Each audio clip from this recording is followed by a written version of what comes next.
रात का हमला अर्जुन और रोहित ने जैसे तैसे नकाबपोशों को घर से बाहर खदेड़ा। लेकिन जाते जाते वे लोग एक रहस्यमयी शब्द बोल गए, ब्लैक मास्क सोसाइटी। ये नाम अर्जुन ने पहले कभी नहीं सुना था। जब उसने इस बारे में रोहित से बात की तो रोहित ने कहा, अर्जुन, ये कोई आम लोग नहीं थे। ब्लैक मास्क सोसाइटी एक सीक्रेट ग्रुप है। मैंने इसके बारे में पढ़ा है। ये लोग गुप्त रूप से शक्तिशाली परिवारों को खत्म करने का काम करते हैं। अर्जुन को समझ आ गया कि यह हमला केवल एक चेतावनी थी। अब वह जान चुका था कि उसके परिवार के दुश्मन सिर्फ समीर या उसके पिता से नहीं, बल्कि कुछ और बड़े षड्यंत्र से जुड़े हुए हैं। नई सुराग की खोज। हमले के अगले दिन अर्जुन ने घर में लगे सीसीटीवी फुटेज की जांच की। उसने देखा कि एक नकाबपोश का गला फंसने से मास्क गिर गया था। उसकी झलक अर्जुन ने साफ देखी और उसे झटका लगा। वह शख्स कोई और नहीं बल्कि घर का पुराना वफादार नौकर रघु था। अर्जुन ने तुरंत रघु का सामना किया, लेकिन रघु ये स्वीकारने के बजाय अर्जुन पर पलटकर चिल्लाया, तुम्हें कुछ भी पता नहीं है अर्जुन बाबू। अगर मैं ब्लैक मास्क सोसाइटी के लिए काम करता हूँ तो उसकी वजह सिर्फ तुम्हारे पिता हैं। उन्होंने ऐसे लोगों के साथ हाथ मिलाया है जिनसे हर कोई डरता है। अर्जुन को झटका लगा। रघु के चेहरे पर भय साफ नजर आ रहा था।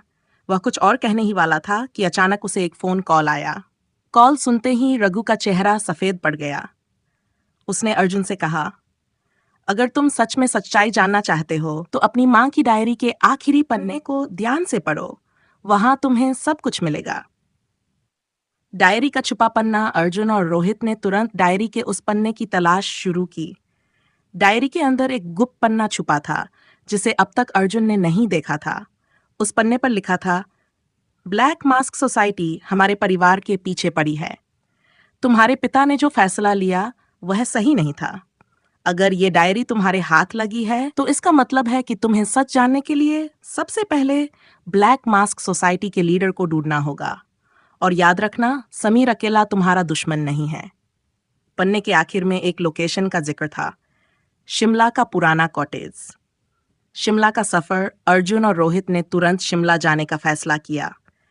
वे जानते थे कि यह सफर आसान नहीं होगा, लेकिन सच्चाई तक पहुंचने के लिए यह करना जरूरी था। शिमला पहुंचने के बाद उन्हें वह कॉटेज मिला। वह जगह सुनसान और डरावनी थी। अंदर जाने पर उन्होंने देखा कि हर दीवार पर रहस्यमयी चिन्ह बने हुए थे। एक पुरानी मेज पर एक दस्तावेज रखा था। उसमें लिखा था, ब्लैक मास्क सोसाइटी के लीडर तक पहुंचने के लिए तुम्हें 3 चुनौतियों का सामना करना होगा। पहली चुनौती, विश्वासघात को पहचानो।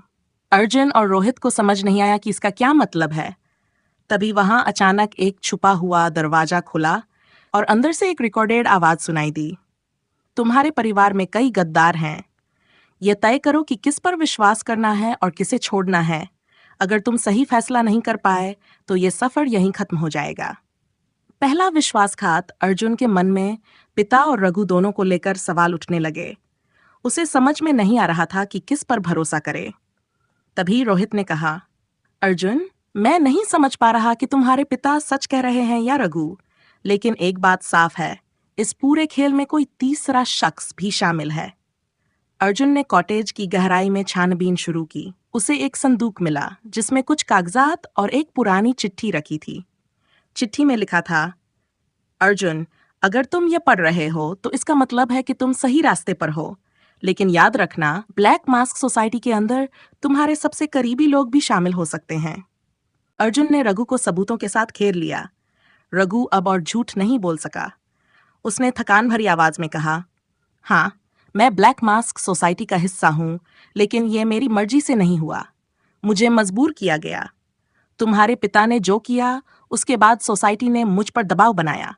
अगर मैं उनकी मदद नहीं करता तो वे मेरे परिवार को खत्म कर देते। अर्जुन ने गुस्से में पूछा, तुमने समीर को क्यों मारा? और ब्लैक मास्क सोसाइटी का असली नेता कौन है? रघु ने झिझकते हुए जवाब दिया, मैंने समीर को नहीं मारा। यह सब एक साजिश थी। ब्लैक मास्क सोसाइटी का असली नेता तुम्हारे परिवार से ही जुड़ा हुआ है, लेकिन मैं उसका नाम नहीं ले सकता। वह हर किसी को अपनी उंगलियों पर नचाता है।